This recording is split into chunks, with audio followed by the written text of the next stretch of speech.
Information technology centre को subscribe करने के लिए ये वाला बटन दबाएं। वेलकम फ्रेंड्स, मेरे चैनल इंफॉर्मेशन टेक्नोलॉजी सेंटर में आपका फिर से स्वागत है। अगर चैनल पर पहली बार आए हैं तो मेरी प्लेलिस्ट जरूर चेक करें। वहां आपके लिए बेहतरीन investment plan, national pension scheme, sovereign gold bond scheme और भी बहुत सारे इन्वेस्टमेंट प्लान के ऐसे वीडियो हैं जो आपका पैसा बचाएंगे भी और बनाएंगे भी। और लगभग सभी वीडियो डुअल लैंग्वेज में है। लिखता मैं इंग्लिश में हूं और बोलता मैं हिंदी में हूं। तो चलते हैं आज के लिए post office recurring deposit RD की 100% सही और संपूर्ण जानकारी लाया हूं। इस एक वीडियो को देखने के बाद आपको पोस्ट ऑफिस की आरडी के बारे में समस्त जानकारी मिल जाएगी। तो चलते हैं वीडियो पर। सबसे पहले बेसिक जानकारी, रिकरिंग डिपॉजिट या आरडी होती क्या है वो समझ लेते हैं। A recurring deposit RD is a special kind of term deposit. जो टर्म डिपॉजिट होती है, जिसको हम अवधि जमा कहते हैं, जिसको हम टाइम डिपॉजिट के नाम से भी जानते हैं, ये उसका ही एक प्रकार है आरडी। जैसे फिक्स डिपॉजिट आपने सुना होगा एफडी, तो उसी का एक रूप है RD. Which help people with regular incomes to deposit a certain amount every month into their RD account and earn interest। RD और FD में अंतर क्या होता है फ्रेंड्स? FD में आप एक साथ पैसा जमा कराते हैं। जैसे मान लीजिए मैंने 5 साल की FD कराई, तो उसमें मैं क्या करूंगा कि एक साथ, मान लीजिए मैंने 1 लाख की FD कराई 5 साल के लिए, तो 1 लाख रुपया मैं एक साथ जमा कराऊंगा। ठीक है, वो तो होगी FD। जबकि RD में मान लीजिए मेरे पास 1 लाख रुपया नहीं है, तो मैं हर महीने 5,000 रुपए जमा करा सकता हूं और 5 साल बाद जो रकम इकट्ठा होगी और उस पर जो ब्याज मिलेगा वो मुझे मिल जाएगा। तो आरडी पर generally rate of interest FD के बराबर ही होती है जनरली। ठीक है, तो आप आरडी में छोटी छोटी बचत करके यहां इसका फायदा उठा सकते हैं और अपनी सेविंग्स कर सकते हैं। तो एक आरडी एक बहुत शानदार स्कीम होती है, आप भी ये आराम से कर सकते हैं। अब देखते हैं इसके who can open RD account in post office. Post office में कौन खोल सकता है आरडी अकाउंट? तो देख लीजिए, ए सिंगल एडल्ट, कोई भी वयस्क व्यक्ति पोस्ट ऑफिस में आरडी अकाउंट खोल सकता है, कोई भी। ठीक है, joint account up to 3 adults, 3 व्यक्ति मिलकर वयस्क जॉइंट अकाउंट भी खोल सकते हैं। A guardian on behalf of minor, किसी बच्चे के नाम पर उसके पेरेंट्स भी क्या खोल सकते हैं पोस्ट ऑफिस में RD account.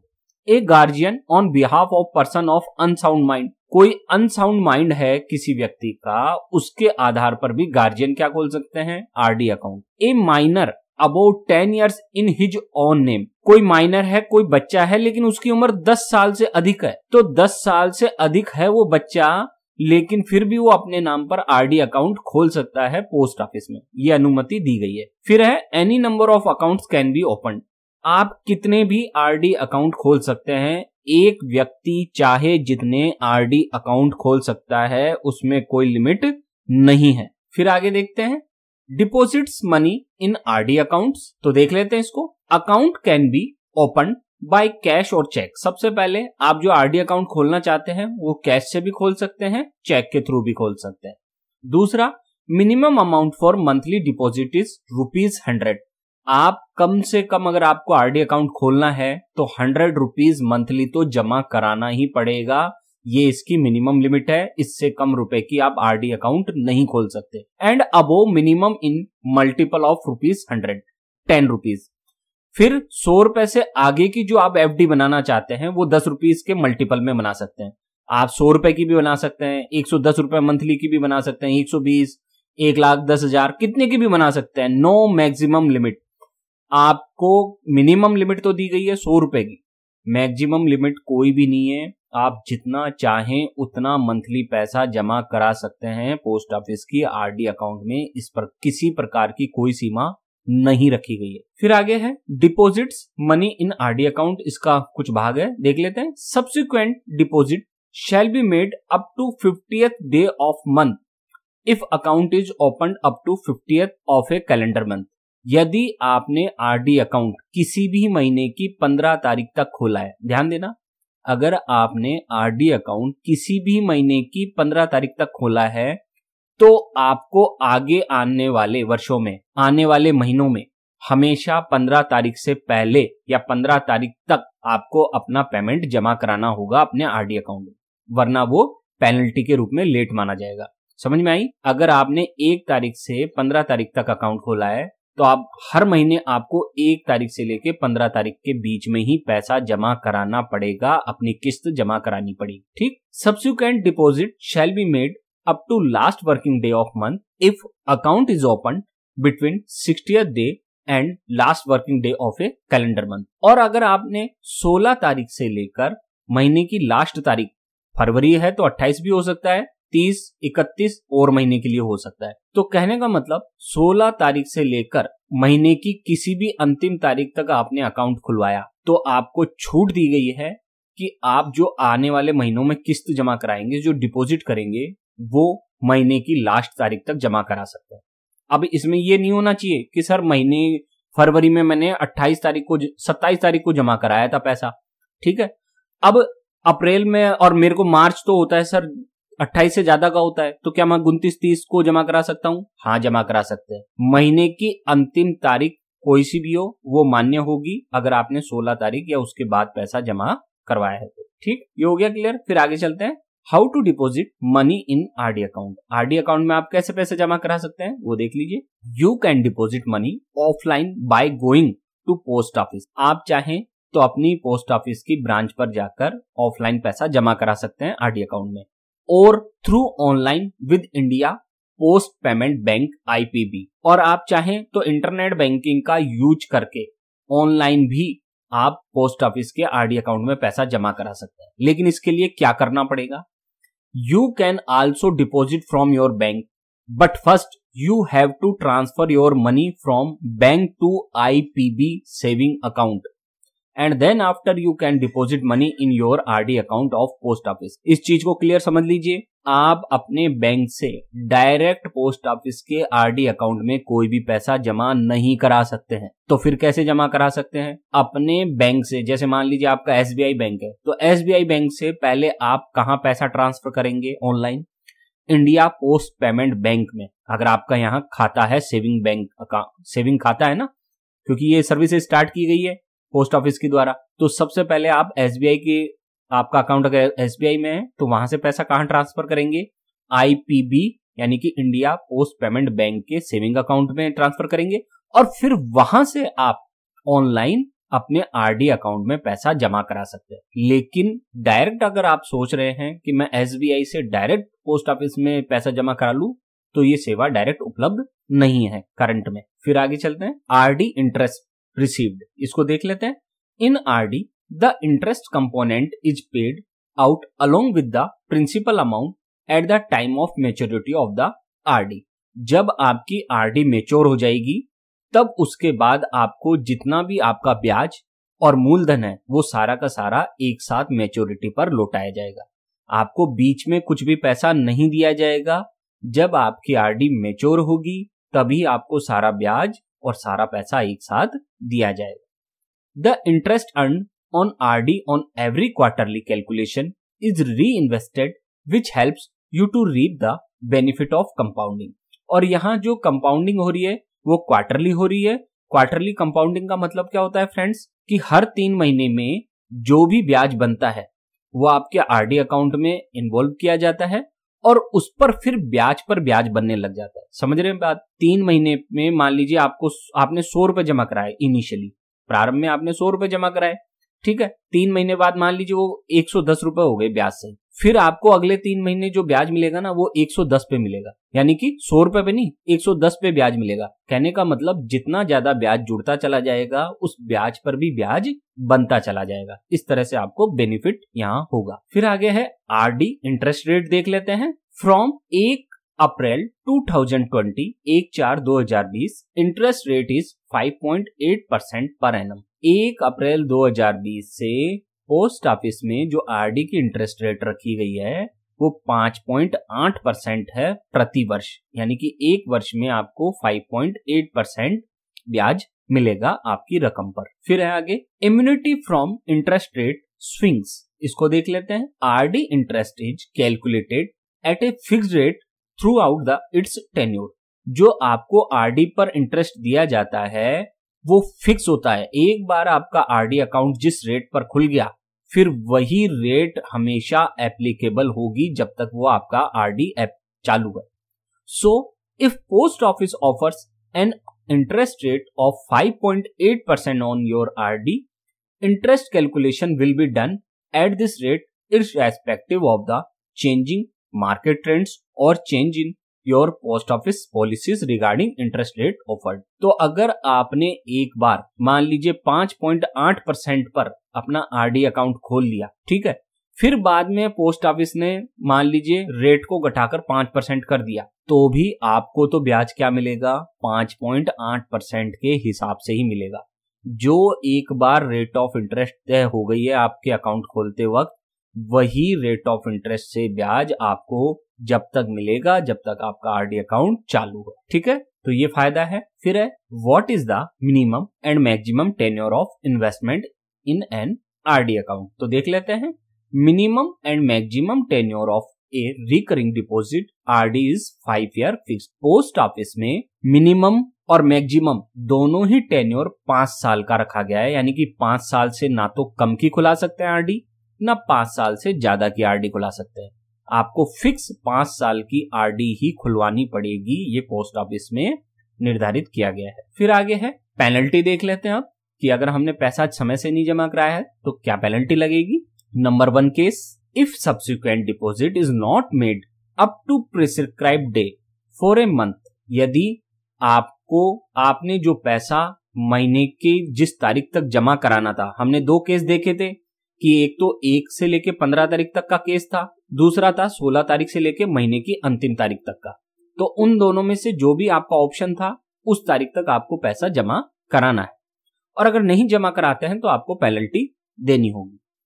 A penalty is charge for each defaulted month. और जितने महीने आपने ये गड़बड़ की है उतने महीने की आपको पेनल्टी देनी पड़ेगी। Penalty at the ₹1 shall be charge for 100 rupees denomination account shall B charge. प्रत्येक 100 रुपए जो लेट होंगे जमा करने के, उसके ऊपर 1 रुपए की पेनल्टी लगेगी। मान लीजिए मेरी तारीख थी 1 से 15 के बीच में पैसा जमा कराने की, लेकिन मैंने 1 से 15 के बीच में पैसा जमा नहीं कराया, बल्कि मैंने कब जमा कराया, 16 तारीख, ठीक है। तो ये मेरे डिफॉल्ट हो गया है, मैंने लेट जमा कराया पैसा। तो प्रत्येक 100 रुपए पे 1 रुपए की पेनल्टी मेरे ऊपर लगेगी। तो मान लीजिए उस महीने मुझे 10,000 रुपए जमा कराने थे, ठीक है, या सपोज कीजिए मुझे 1,000 रुपए जमा कराने थे, तो 1,000 रुपए मैंने लेट जमा कराए, तो 100 रुपए पे 1 रुपया लगेगा पेनल्टी। तो 1,000 रुपए पे कितने होगी पेनल्टी, 10 रुपए की। तो मेरे 10 रुपए की पेनल्टी मुझे चुकानी पड़ेगी। फिर आगे है पेनल्टी का ही second case, after 4 regular defaults month the account becomes discontinued. अगर आप 4 महीने तक कंटिन्यू पैसा जमा नहीं कराते हैं, ध्यान दे, अगर आप 4 महीने तक कंटिन्यू पैसा जमा नहीं कराते हैं, अपनी किस्त जमा नहीं कराते हैं आरडी की, द अकाउंट बिकम्स डिसकंटिन्यूड। तो आपका अकाउंट डिसकंटिन्यू हो जाएगा, एक तरह से स्थगित कर दिया जाएगा, बंद नहीं कहूंगा मैं, डिसकंटिन्यू कर दिया जाएगा, ठीक है। And can be reviewed within 2 months from 4th default. और 4 महीने तक, ध्यान दे, can be reviewed within 2 months from 4th default. 4 महीने तक आपने पैसा जमा नहीं कराया, कोई बात नहीं, 4 महीने के बाद आपको 2 महीने और मिलते हैं कि आप उन 2 महीनों में अपना अकाउंट जो डिसकंटिन्यू हो गया था आपका, उसे रिवाइव कर सकते हैं, वापिस से चालू कर सकते हैं। कब, 4 महीने तक आपने कोई पैसा जमा नहीं कराया, फिर उसके बाद 2 महीने और पोस्ट ऑफिस आपको देता है कि अगले 2 महीने में आप अपना अकाउंट चालू करवा लें पैसा जमा कराकर। But if the account is not revived with in this period, और आपने ये 2 महीने में भी अकाउंट को चालू नहीं करवाया और सारा पैसा जमा नहीं करवाया, तो क्या होगा, no further deposit can be made in such account and account will become discontinued. और ऐसे केस में जब 4 महीने ये निकल गए, 2 महीने आपको ऑप्शन दिया था कि अब जमा करा दे पेनल्टी के साथ पैसा, उसमें भी आपने जमा नहीं कराया, कहने का मतलब 4 और 2 6 महीने निकल गए, तो उसके बाद आपका जो पोस्ट ऑफिस का ये आरडी अकाउंट है परमानेंटली क्लोज्ड हो जाएगा। और क्लोज होने के बाद जो भी आपका पैसा है वो दे दिया जाएगा, और उस पर जो ब्याज दर दी जाएगी वो सेविंग अकाउंट वाली होगी, आरडी अकाउंट की ब्याज दर आपको नहीं दी जाएगी। फिर आगे पेनल्टी का ही अगला पॉइंट देख लेते हैं, तीसरा case, if there are not more than 4 defaults in monthly deposit. ध्यान दे, if there are not more than 4 defaults in monthly deposit, यदि 4 बार से ज्यादा आपका डिफॉल्ट नहीं हुआ है, 4 बार से ज्यादा आपकी पेमेंट डिले नहीं हुई है, यानी कि आपने जमा नहीं कराया है 4 बार से, ठीक है, the account holder may at his option extend the maturity period of the account by as many months as the number of defaults and deposit the defaulted instalments during the extended period. अगर मान लीजिए 4 महीने तक continue आपने पैसा नहीं जमा कराया, या 1 महीने जमा नहीं कराया, 2 महीने नहीं जमा कराया, 3 महीने जमा नहीं कराया, 4 महीने तक, और आप चाहते हैं कि मेरा अकाउंट फिर भी चालू रहे, ठीक है, तो आप उस अकाउंट को एक्सटेंड करा सकते हैं। एक्सटेंड का मतलब क्या हुआ कि 5 साल की आपने एफडी कराई थी, अब मान लीजिए मैंने 1 साल तक तो पैसा जमा करा दिया, ठीक, फिर उसके 1 साल के 12 महीने तक पैसा जमा करा दिया मैंने, फिर अगले मैंने कंटिन्यू 4 महीने तक पैसा जमा नहीं कराया, तो मैं क्या कर सकता हूं कि मैं अपने अकाउंट को एक्सटेंड करा सकता हूं।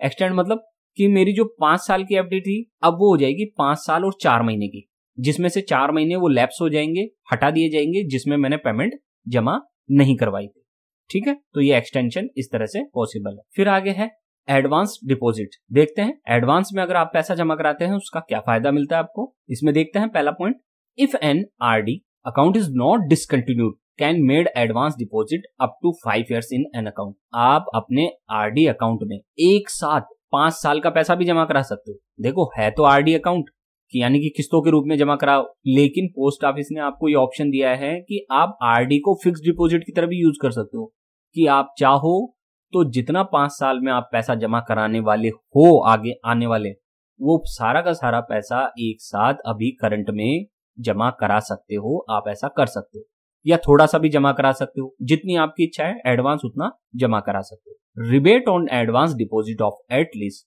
6 instalment inclusive of month of deposit for ₹100 denomination rebate ₹10 for 6 months और ₹40 फॉर 12 months। अब ध्यान दें, आपको एडवांस अगर डिपॉजिट करते हैं तो क्या छूट मिलती है, कितना फायदा मिलता है। तो पोस्ट ऑफिस में जब एडवांस डिपॉजिट करेंगे तो कम से कम 6 किस्तें होनी चाहिए, यानी कि 6 महीने का पैसा जब एक साथ जमा करेंगे तभी एडवांस स्कीम का फायदा आपको मिलेगा। एडवांस स्कीम का फायदा अगर लेना चाहते हैं तो कम से कम 6 किस्तें यानी कि 6 महीने का पैसा एक साथ जमा करना पड़ेगा, तब जाके उसका फायदा आपको मिलेगा। अब क्या फायदा मिलेगा, तो देखिए 10 रुपए प्रत्येक, देखिए इधर ₹100 डिनोमिनेशन रिबेट ₹10 फॉर 6 months, प्रत्येक 100 रुपए पे 10 रुपए की छूट आपको दी जाएगी, ठीक है। प्रत्येक 100 रुपए पे कितने की छूट दी जाएगी, 10 रुपए की। मान लीजिए मैंने 1000 रुपए जमा कराया एडवांस में, तो मेरी छूट कितनी हो गई, 100 रुपए, ठीक है, ये 6 महीने के लिए। और ₹40 फॉर 12 months, अगर 12 months का एक साथ पैसा जमा कराते हैं, 12 महीनों का एक साथ एडवांस आप जमा कराते हैं, तो 40 रुपए की छूट आपको दी जाती है, ठीक है। कितने की छूट मिलेगी आपको, अगर 12 महीने का पैसा एक साथ जमा कराएंगे तो आपको 40 रुपए की छूट दी जाएगी। The advance deposit may be made at the time of opening of the account और एनी टाइम देयर आफ्टर। जो एडवांस डिपॉजिट का पैसा है वो आप जब चाहें तब जमा करा सकते हैं। आप अकाउंट ओपन होते ही भी जमा करा सकते हैं, या अकाउंट ओपन हो गया और कुछ महीने हो गए या कुछ साल हो गए तब भी आप एडवांस डिपॉजिट स्कीम का फायदा उठा सकते हैं। ध्यान देना, फिर से क्लियर कर रहा हूं, अगर देखिए ₹100 डिनोमिनेशन रिबेट इज 10, प्रत्येक 100 रुपए पे 10 रुपए की छूट दी जाएगी। अगर 6 महीने का एडवांस जमा कराते हो तो, और 12 महीने का करवाते हो तो 40 रुपए की छूट दी जाएगी। आगे चलते हैं, लोन फैसिलिटी देख लेते हैं अब इसकी आरडी की। After 12 installments deposited and account is continued for 1 year, not discontinued depositor may avail loan facility up to 50% of the balance credit in the account. सरल सी भाषा में, आपने 12 महीने का पैसा जमा करा दिया, 12 इंस्टॉलमेंट का मतलब 12 महीने का आपने पैसा जमा करा दिया है, तब उसके बाद आप क्या कर सकते हैं, लोन ले सकते हैं। और कितना ले सकते हैं, जितना पैसा आपने जमा कराया है उसका 50% पैसा आप लोन ले सकते हैं पोस्ट ऑफिस में, ठीक है। Loan can be repaid in one lump sum और इन इक्वल मंथली इंस्टॉलमेंट। और लोन जो लिया है उसको रीपे कैसे करेंगे, चुकाएंगे कैसे, आप चाहें तो जितना पैसा लोन लिया है वो एक साथ भी जमा करा सकते हैं, और चाहें तो उस लोन को किस्तों के रूप में भी चुका सकते हैं। दोनों तरह की फैसिलिटी दी गई है। फिर है, interest on loan will be applicable as 2% plus RD interest rate applicable to the RD account. और कितना ब्याज लिया जाएगा आपसे लोन पर, जितनी आपको आरडी पर ब्याज मिल रहा है, ध्यान दें, जितना आपको आरडी पर ब्याज मिल रहा है उससे 2% ज्यादा ब्याज आपको देना पड़ेगा अगर आप लोन लेते हैं। ठीक है, जितना आपने लोन लिया है उस रकम पर कितना ब्याज होगा, जितना ब्याज आपको आरडी पर मिल रहा है उसका 2% ज्यादा प्लस करके वो आपको चुकाना होगा लोन पर। फिर आगे लोन फैसिलिटी में ही देख लेते हैं अगला point. Interest will be calculated from date of withdrawal to date of repayment. और जो इंटरेस्ट की कैलकुलेशन होगी वो कब से कब तक होगी, जिस तारीख को आपने पैसा निकलवाया और जिस तारीख को पैसा जमा करवाया उन दोनों के बीच में जो अंतर होगा उतने दिन का आपसे ब्याज लिया जाएगा। In case loan is not repaid till the maturity, loan plus interest will be deducted from the maturity value of the RD account. और आपने अगर मैच्योरिटी पीरियड तक भी लोन नहीं चुकाया, 5 साल का है मैच्योरिटी पीरियड आरडी अकाउंट का, और 5 साल हो गए फिर भी आपने पैसा जमा नहीं कराया लोन का और लोन का इंटरेस्ट भी जमा नहीं कराया, तो फिर क्या होगा, जितना आपका पैसा मैच्योरिटी पे बनेगा उसमें से लोन और उस पर दिया जाने वाला जो इंटरेस्ट रेट है उसको काट कर बाकी का अमाउंट आपको दे दिया जाएगा। फिर तीसरा point, loan can be taken by submitting loan application form with passbook at concern post office. और लोन कैसे ले सकते हैं, जिस पोस्ट ऑफिस पे आपने आरडी अकाउंट खुलवाया है वहां आप अपनी पासबुक ले जाएं और एक लोन एप्लीकेशन का फॉर्म होता है वो भर दें, आपको लोन मिल जाएगा। फिर आगे देखते हैं प्री मेच्योर क्लोजर। अगर प्री मेच्योर क्लोजर का मतलब कि 5 साल की होती है आरडी अकाउंट, लेकिन अगर उससे पहले अगर आप बंद करना चाहें तो क्या होगा, तो देख लेते हैं। Number 1, RD account can be closed prematurely after 3 years from the date of account opening by submitting prescribed application form at concerned post office। ध्यान दें, 3 साल, टोटल 5 साल की है आपकी आरडी, लेकिन 3 साल से पहले आप प्री मेच्योर क्लोज नहीं कर सकते हैं। अगर एक बार आपका आरडी अकाउंट खुल गया है तो 3 साल तक तो आपको चलाना ही पड़ेगा, उसी के बाद आप प्री मेच्योर क्लोज कर सकते हैं। ठीक है, तो 3 साल के बाद पोस्ट ऑफिस आपको अनुमति देता है कि आप प्री मेच्योर क्लोजर कर सकते हैं अपने आरडी अकाउंट का। दूसरा point, post office saving account interest rate will be applicable if the account is closed pre maturely even 1 day before maturity. यदि आपने प्री मेच्योर किया, क्लोज किया अपने अकाउंट को, तो मेच्योरिटी पर जो आपको मैच्योरिटी से 1 दिन पहले भी, जैसे मैच्योरिटी 5 साल की है लेकिन 5 साल होने से 1 दिन पहले भी अगर आपने प्री मेच्योर क्लोजर किया ना अपना आरडी अकाउंट का, तो आपको आरडी पर जो इंटरेस्ट रेट मिलता है वो नहीं मिलेगा, बल्कि पोस्ट ऑफिस में जो सेविंग अकाउंट की जो इंटरेस्ट रेट है वो दी जाएगी। ध्यान रखना, यहाँ बहुत तगड़ा नुकसान है। अगर आपने 5 साल से 1 दिन पहले भी अपना प्री मेच्योर क्लोजर कर दिया गलती से भी, तो आपको सारा का सारा ब्याज कौन सा दिया जाएगा, सेविंग अकाउंट का ब्याज दिया जाएगा, आरडी अकाउंट का नहीं मिलेगा। No premature closure of account shall be permissible until the period for which the advance deposits have been made. और अगर आपने कोई एडवांस डिपॉजिट जमा करा रखी है तो जब तक वो एडवांस डिपॉजिट क्लियर नहीं हो जाती तब तक आपको प्री मेच्योर क्लोजर की अनुमति नहीं है। मान लीजिए मैंने 4 साल की प्री एडवांस डिपॉजिट करा दी, तो अगले 4 साल तक मैं प्री मेच्योर क्लोजर नहीं कर सकता हूं किसी भी परिस्थिति में। फिर आगे है मैच्योरिटी देख लेते हैं। 5 years 60 month deposit from the date of opening. जो आरडी अकाउंट की मैच्योरिटी है वो 5 साल की है, यानी कि 60 महीनों की मैच्योरिटी है। Account can be extended for further 5 years by giving application at concern post office. और 5 साल जैसे ही खत्म हो जाते हैं, मैच्योरिटी हो जाती है आरडी की, उसके बाद वापस से आप उसको एक्सटेंड करा सकते हैं और 5 साल के लिए। ध्यान देना, एक बार में आप केवल 5 साल की आरडी खुला सकते हैं, लेकिन उसे एक्सटेंड करवाया जा सकता है अगले 5 साल के लिए। जैसे 5 साल हो गए, मेरे मैच्योरिटी हो गई, मैं पैसा नहीं चाहता निकलवाना, तो मैं क्या कहूंगा, एक एप्लीकेशन दे दूंगा कि मेरे इसको और एक्सटेंड कर दिया जाए अगले 5 साल के लिए। Interest rate applicable during extension will be the interest rate at which account was originally open. और जब आपने अकाउंट ओपन किया था आरडी अकाउंट, उस वक्त जो इंटरेस्ट रेट आपको दी जा रही थी वही रेट ऑफ इंटरेस्ट आगे भी एक्सटेंशन पीरियड में आपको दी जाएगी। एक्सटेंशन पीरियड में भी वही इंटरेस्ट रेट एप्लीकेबल होगी जो शुरुआत में अकाउंट खोलते समय आपको मिली थी। तो अगर कभी ऐसा हो कि आज रेट ऑफ इंटरेस्ट ज्यादा है, बाद में मान लीजिए घट जाए, तो आप इसे पोस्ट ऑफिस आरडी को एक्सटेंड करा लीजिए, तो आपको फायदा मिल जाएगा। फिर है मैच्योरिटी में अगला point, extended account can be closed any time during the period of extension. Extension period में आप किसी भी समय अपना आरडी अकाउंट क्लोज कर सकते हैं, उसमें कोई किसी प्रकार की मनाही नहीं है, कोई किसी प्रकार की दिक्कत नहीं है, ठीक है, कोई टाइम पीरियड नहीं है, जब चाहे एक्सटेंशन पीरियड में आप अपना आरडी अकाउंट क्लोज कर सकते हैं। For completed years RD interest rate will be applicable and for period less than a year PO saving account interest rate will be applicable. लेकिन अगर मान लीजिए 5 साल हो गए, उसके बाद आपने 5 साल का एक्सटेंशन लिया, लेकिन 5 साल से पहले 1 साल के बीच में आपने अपना वो खत्म कर दिया, क्लोज कर दिया अकाउंट, तो उस 1 साल के लिए आपको आरडी का नहीं, फिर क्या मिलेगा, सेविंग बैंक का इंटरेस्ट रेट दिया जाएगा। ध्यान रखना, ये चीज और क्लियर कर लेना कि अगर एक एक्सटेंशन पीरियड में भी अगर 1 साल से पहले आपने बंद किया अपना और पैसा लिया, तो आपको सेविंग अकाउंट का इंटरेस्ट रेट दिया जाएगा। फिर अगला पॉइंट है, RD account can be retained up to 5 years from the date of maturity without deposit also. आप ये भी कर सकते हैं कि 2 तरह के ऑप्शन दिए गए आपको मैच्योरिटी पर।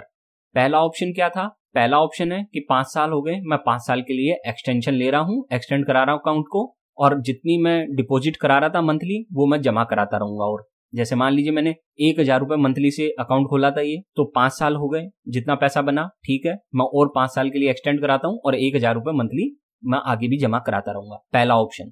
दूसरा ऑप्शन, 5 साल हो गए, अब मैं पैसा जमा नहीं कराना चाहता लेकिन मैं निकालना भी नहीं चाहता, तो क्या होगा उस केस में, ऐसी फैसिलिटी दी गई है कि आप चाहें तो जितनी मैच्योरिटी पर पैसा बना है वो सारा का सारा पोस्ट ऑफिस में रहने दें और आपको उस पर इंटरेस्ट मिलता रहेगा, आपको और ज्यादा पैसा जमा कराने की जरूरत भी नहीं है। फिर आगे है repayment on the death of account holder. अगर अकाउंट होल्डर की डेथ हो जाती है तो कैसे मिलेगा पैसा, तो देख लीजिए, on the death of account holder nominee claimant can submit claim at concern post office to get the eligible balance of such account. तो पहला केस क्या है कि मान लीजिए कोई सब्सक्राइबर है या अकाउंट होल्डर है, उसकी डेथ हो जाती है, तो डेथ होने पर जो भी नॉमिनी है वो उस पोस्ट ऑफिस की शाखा पर जाएगा और वहां एप्लीकेशन देगा और उसे सारा का सारा पैसा दे दिया जाएगा, ठीक है। दूसरा case, after sanction of claim nominee legal heirs can continue RD account till maturity by submitting application at the concern post office. और अगर नॉमिनी ये चाहता है कि नहीं मुझे पैसे की अभी जरूरत नहीं है, मैं इस आरडी अकाउंट को कंटिन्यू करना चाहता हूँ, चालू रखना चाहता हूँ, तो वो ऐसा भी कर सकता है, वो उस आरडी अकाउंट को चालू रख सकता है और जो बाकी की बची किस्तें हैं वो खुद जमा कराएगा और फिर मैच्योरिटी पर जो पैसा मिलेगा वो नॉमिनी ले सकता है। फिर आगे है टैक्स बेनिफिट्स देख लेते हैं, लायबिलिटीज ऑन आरडी, ये भी बहुत इंपॉर्टेंट सेक्शन है, तो देखते हैं। You can claim income tax deduction under section 80C of the Income Tax of India 1961 on the deposit you have made in the 5-year term deposit account। जो 5-year term deposit है post office की, उसमें यदि आप पैसा जमा कराते हैं तो आपको इनकम टैक्स के सेक्शन 80C के तहत छूट मिलती है और ये छूट 80C में 1.5 लाख तक की होती है। 1.5 लाख से ज्यादा की छूट 80C में नहीं ली जा सकती है, ये क्लियर कर लेना। तो 80C में आप ये छूट पा सकते हैं। The post office does not cut any DDS on interest income from the recurring deposit, ये क्लियर कर लेना। पोस्ट ऑफिस किसी भी प्रकार का कोई TDS नहीं काटता है आरडी अकाउंट पर, ठीक है। TDS क्या होता है, tax deduction at source. Generally जो हमारे ब्याज बनता है ना, उस पर बैंक तो काटते हैं TDS, लेकिन पोस्ट ऑफिस TDS नहीं काटता है, ठीक है। It must be noted that the interest earned on these investment is added to the depositors total annual income in the year of receipt and is liable to be taxed as per the tax rate of the investor. लेकिन TDS नहीं कटता है, इसका मतलब ये मत समझ लेना कि टैक्स नहीं लगता है। फिर क्या होगा सर, होगा ये कि जितना भी आपका इंटरेस्ट बन रहा है और जो मैच्योरिटी होगी, 5 साल बाद मैच्योरिटी होगी, उस वक्त आपको पैसा मिलेगा, ठीक है। तो जो इंटरेस्ट मिलेगा उस 5वें साल में, 5 साल खत्म हो गए, तो जो भी इंटरेस्ट मिलेगा आरडी अकाउंट पे, उसे आपको अपनी उस साल की इनकम में शो करना है। इनकम फ्रॉम अदर सोर्सेज जो टाइटल आता है इनकम टैक्स के फॉर्म में, उसमें इसको शो करना है कि आपको इंटरेस्ट से कितनी इनकम हुई है, और जिस भी टैक्स स्लैब में आप आते हैं उस टैक्स स्लैब के अनुसार आपसे टैक्स लिया जाएगा। अगर आप 30% में आते हैं तो 30% टैक्स लगेगा, और जो भी रेट होगी टैक्स की, उस हिसाब से आपके ऊपर टैक्स लगेगा। कौन से? जब मैच्योरिटी होगी और जिस पीरियड में आपने को ये पैसा मिलने वाला। फ्रेंड्स, चैनल अच्छा लगा हो तो सब्सक्राइब जरूर करें। चैनल सब्सक्राइब करना एकदम फ्री है। मेरे चैनल पर आपको संपूर्ण शेयर बाजार की सीरीज, नेशनल पेंशन स्कीम की गूगल की सबसे बड़ी सीरीज भी देखने को मिलेगी, सीसीएस एनपीएस रूल्स की सीरीज भी है, पब्लिक प्रोविडेंट फंड पीपीएफ की सबसे बड़ी सीरीज है गूगल की और आपके सभी प्रश्नों के जवाब हैं यहाँ। फिक्स डिपॉजिट स्कीम्स की भी जानकारी दूंगा मैं यहाँ, एसबीआई एफडी और जो पोस्ट ऑफिस एफडी होती है वो भी देखने को मिलेगी। गोल्ड इन्वेस्टमेंट में आपको ETF gold, mutual fund gold, sovereign gold bond, इसकी कंप्लीट सीरीज देखने को मिलेगी। और इसके अलावा चैनल पर बेस्ट इन्वेस्टमेंट प्लान्स भी हैं। बहुत सारे वीडियो हैं जो आपके पैसे बचाएंगे भी और बनाएंगे भी, और इन सब सीरीज की 100% सही और संपूर्ण जानकारी देखने को मिलेगी आपको मेरे चैनल पर, ऐसा मेरा विश्वास है। आप मेरे चैनल पर प्लेलिस्ट जरूर चेक करें, वो नीचे की साइड में है, जहां ये एरो जा रहा है डिस्क्रिप्शन में देखना आप नीचे, वहां आपको इसके लिंक्स मिल जाएंगे। और आज का पूरा वीडियो देखने के लिए आपका बहुत बहुत धन्यवाद।